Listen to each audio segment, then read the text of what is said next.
You make six figures. You can pay for it. My golden child sister said that at family dinner. She wasn't joking, and she wasn't asking.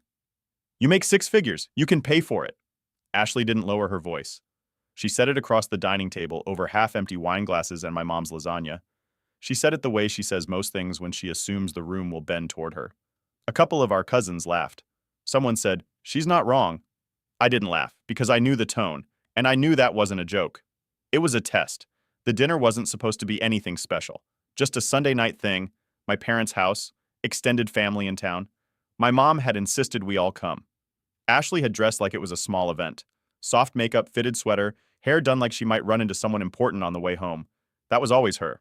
I work in finance, mid-level management. I do well. Not billionaire well, not influencer well, just stable, structured, predictable. Ashley works in branding, which depending on the month means freelance design, consulting, social media strategy, or nothing. She's talented. She's also inconsistent. Growing up, she was the golden child in ways that were never explicitly stated but constantly reinforced. She was sensitive. I was strong. She was creative. I was practical. She needed encouragement. I needed to understand. That was the language. When she forgot homework, it was because she was overwhelmed. When I forgot something, it was because I wasn't organized enough. When she failed a class in college, my parents helped cover summer tuition. When I struggled in my sophomore year, my dad said, "You'll figure it out." I did. I always did. Which is probably how this dynamic formed. If you're reliable long enough, people stop seeing your limits. Ashley had been quiet most of dinner, which should have tipped me off. She only goes quiet when she's preparing something. Midway through dessert, she cleared her throat lightly. "Okay," she said, tapping her fork against her glass in a mock toast. Everyone looked up. "I've been thinking about something for a while," she continued. That tone, measured, casual, practiced. "I've decided I'm getting a body lift." Silence for a second. Then my mom blinked. "A what?" "A body lift," Ashley repeated. "Lower body contouring. It's not crazy. It's actually super common now." She said it like she was announcing a new yoga class. My aunt leaned forward. "Isn't that surgery?" Ashley waved her hand. "It's minor. It's not like full reconstruction or anything." It wasn't minor, I knew that much, but no one corrected her. My dad cleared his throat. "And why are you telling us?" That's when she turned toward me, directly. "You make six figures," she said. "You can pay for it." Light laughter again. Someone at the far end of the table said, "Early Christmas gift." Ashley smiled like she'd delivered a clever line, but she didn't break eye contact with me. It wasn't a joke. "You're kidding," I said. "No," she replied easily. "Why would I be?"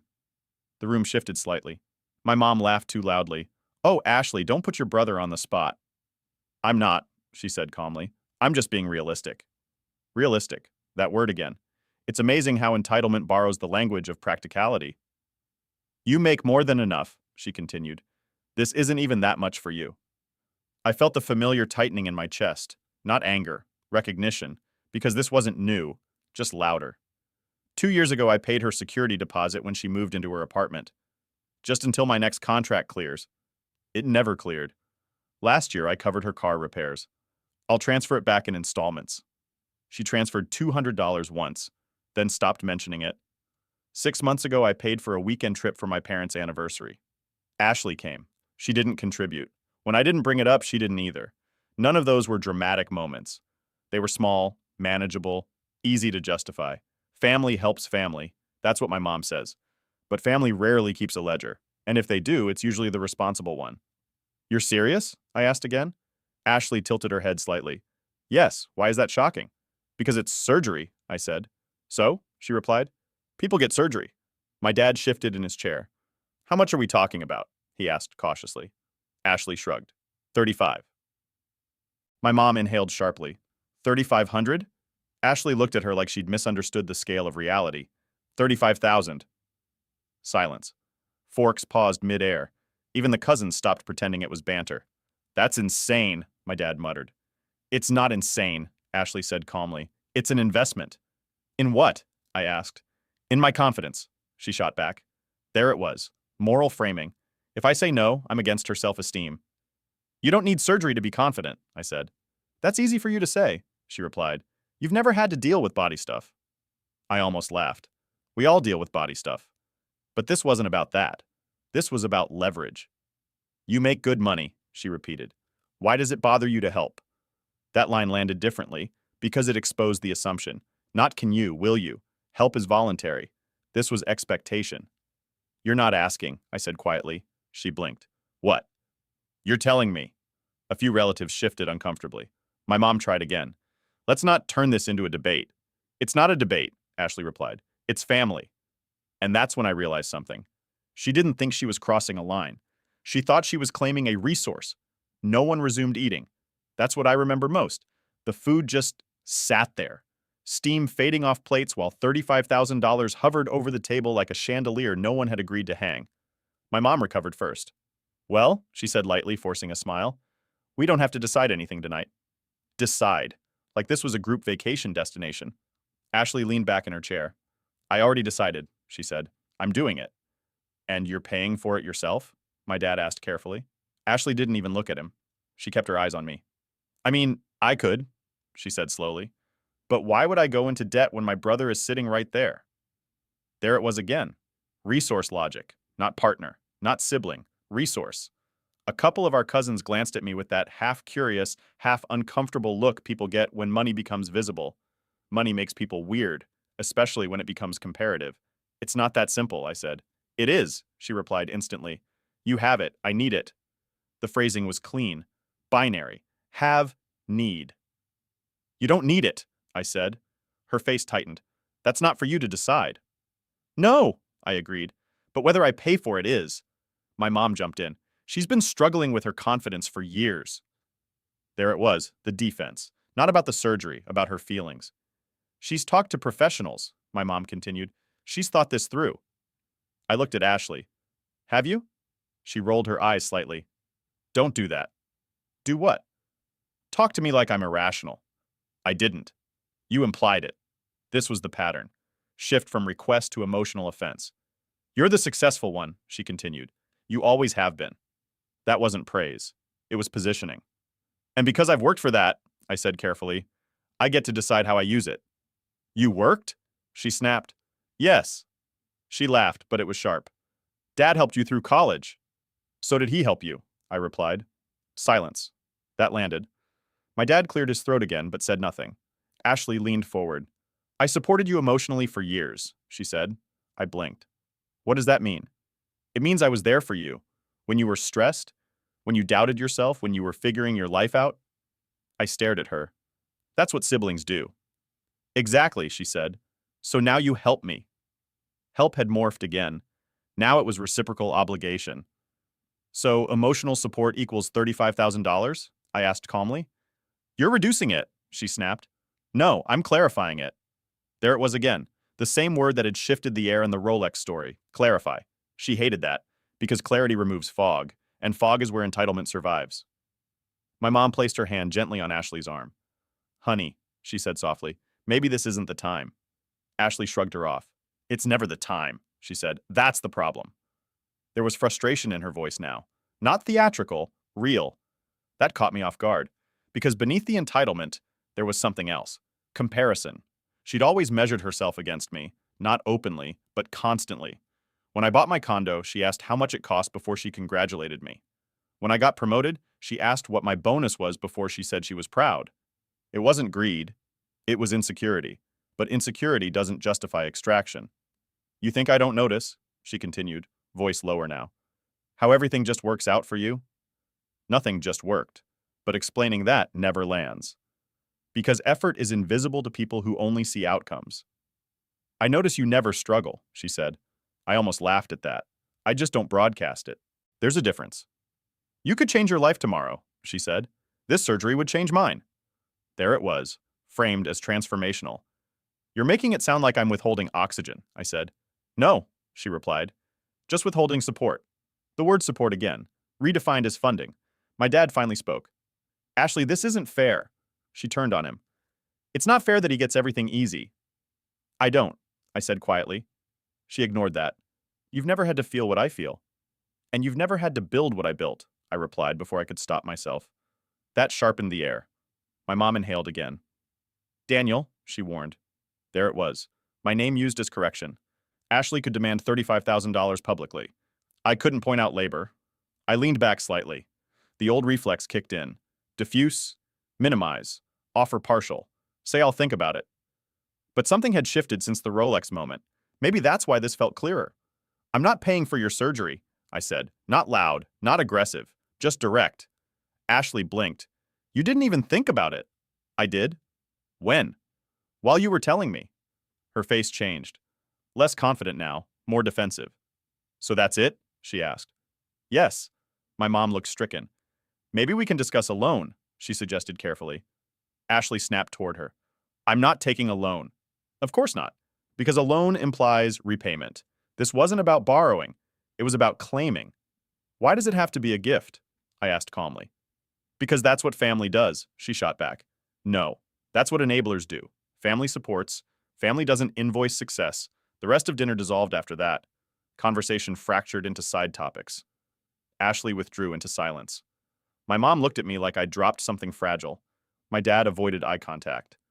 When I got home that night, my phone buzzed. Ashley, a PDF, no message, just a medical estimate. Total, $34,870. Below it, a payment plan breakdown. Installments, options. She'd already researched financing, but she'd sent it to me instead. I stared at the document for a long time. It wasn't about money anymore. It was about the assumption that I was the path of least resistance, and that if she pushed hard enough, I'd fold. I didn't reply that night. The next morning, my mom called.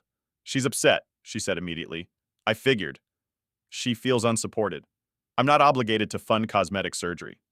It's not cosmetic to her. That line, it's not cosmetic to her. Subjective need as objective demand. I've already helped her, I said. That was different. How? She was struggling then. And she isn't now? Silence. She just wants to feel confident, my mom said softly. I want to feel respected, I replied. That ended the call, but it didn't end the pattern. 2 days later, Ashley texted again. If you don't want to pay all of it, just cover half. There it was. Negotiation. Not apology, not reflection, adjustment of terms. $17,500 instead, as if slicing entitlement makes it reasonable. I didn't answer. And that silence felt different than the ones I'd given her before. This one wasn't cushioning, it was boundary. The next dinner wasn't scheduled as a confrontation. It was my dad's birthday, small gathering, just immediate family this time. I almost didn't go, not because I was afraid of conflict, but because I knew exactly what the energy would be like. Thick, measured, everyone pretending nothing had happened.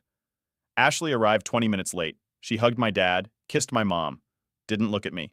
Classic positioning. She wanted the first move to come from me. It didn't. We sat, we ate, we talked about neutral things, work, weather, a neighbor selling their house. It felt artificial, like we were waiting for a commercial break that never came. Halfway through dinner, my mom finally broke. So, she said carefully, has anyone thought more about the surgery? There it was. Not subtle, not accidental. Ashley didn't look at me. She stared at her plate. I've already booked a consultation, she said softly. Soft now. Strategic. And? My dad asked. And I have to secure a deposit in 2 weeks. Silence. She finally looked at me. Not defiant, not smiling, just expectant. The air in the room felt familiar. This was the part where I was supposed to soften, offer a compromise, keep peace. Instead, I reached into my jacket, not dramatically, not aggressively, just deliberately. I placed a folded stack of papers on the table. Ashley frowned slightly. What's that? Clarity, I said. My mom tensed immediately. Daniel, please don't turn this into... I'm not, I said calmly. I unfolded the pages. They weren't dramatic spreadsheets. Just printouts, dates, transfers, amounts. Security deposit, $4,200. Car repairs, $2,860. Credit card bailout, $3,400. Parents' anniversary trip, her share, $1,750. Miscellaneous transfers over 3 years, $6,300. Total, $18,510. Ashley stared at the page.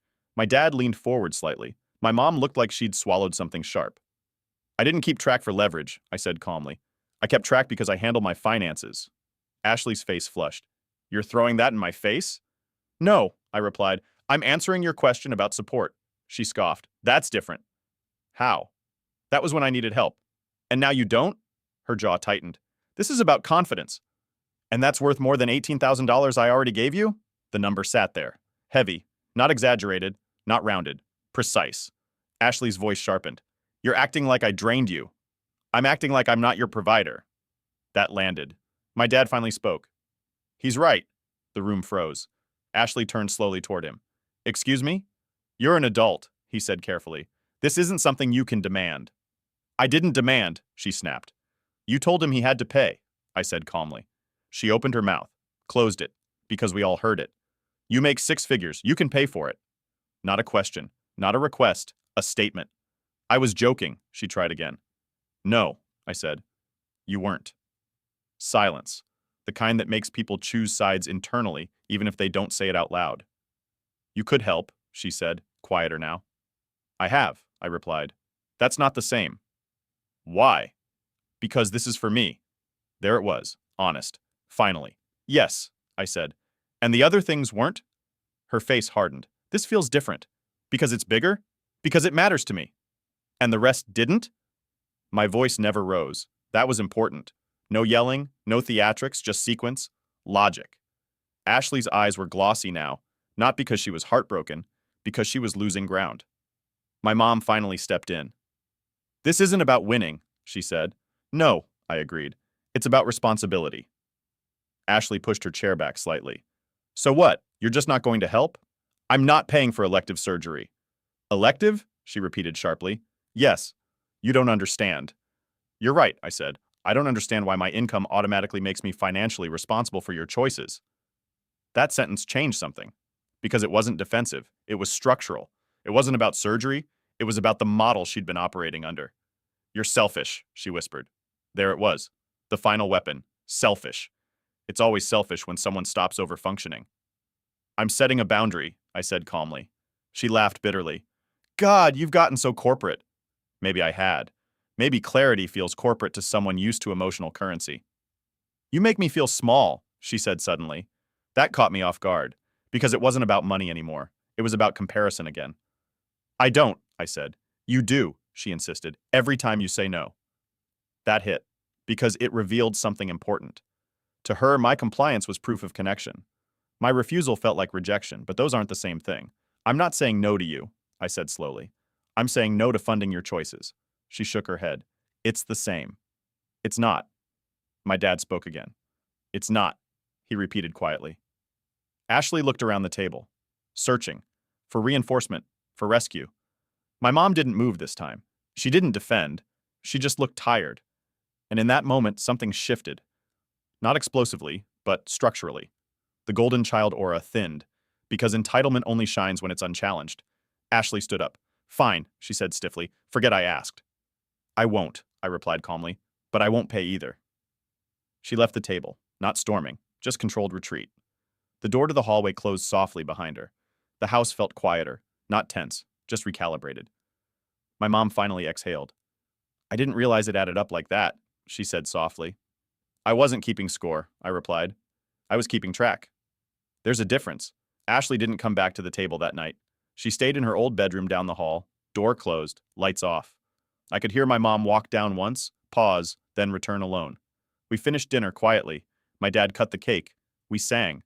It felt strangely normal, like a storm had passed and left everything structurally intact but subtly rearranged. When I left, my mom hugged me longer than usual. You could have been gentler, she said softly. I wasn't harsh, I replied. No, she admitted. You weren't. That mattered, because for once, the critique wasn't about tone. It was about discomfort. And discomfort isn't the same as wrongdoing. Ashley didn't text me for a week. That was unusual. Normally, she'd circle back with either a guilt hook or a softened version of the same ask. Instead, silence. Then one afternoon, a message. I got financing. That was it. No emojis. No commentary. I stared at it. I typed, I hope it goes well. She didn't reply. 2 weeks later, my mom mentioned that Ashley had secured a loan with a high interest rate.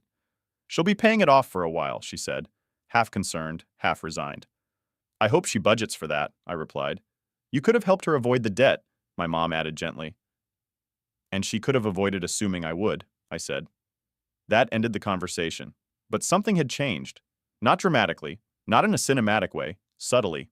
At the next family gathering, Ashley didn't bring up money. She didn't make side comments about income. She didn't frame me as the safety net. She was quieter, more contained, less casual with assumptions. It wasn't warmth. But it wasn't extraction either. A month later, she asked if I wanted to grab coffee. Just us. I agreed. We met at a small cafe near her apartment. She looked tired, not physically altered yet, just thoughtful. I'm not used to you saying no, she said bluntly. I know. She stirred her coffee slowly. I guess I always thought you had more. I do, I said, and that made it feel available.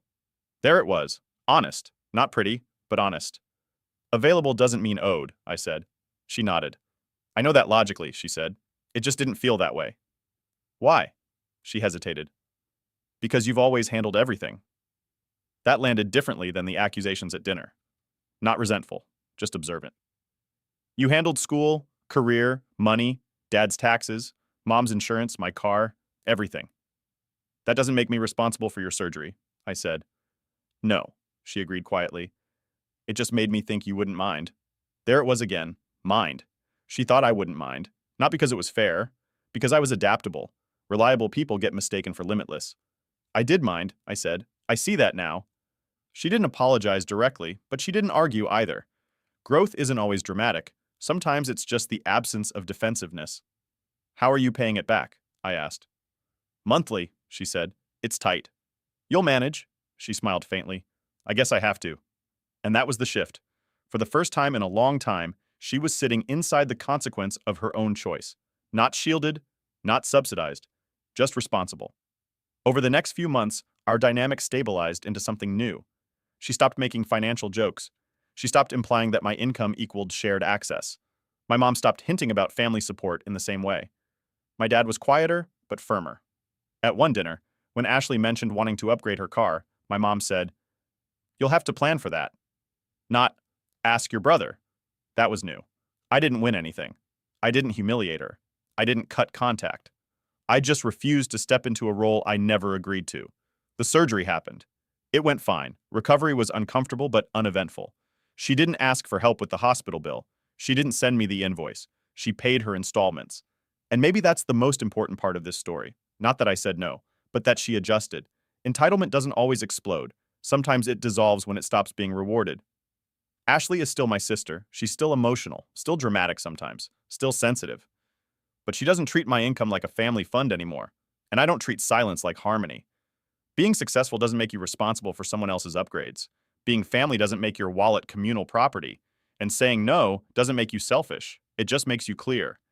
If a family member told you to pay for their surgery because you make more, would you help? Or would you finally say no?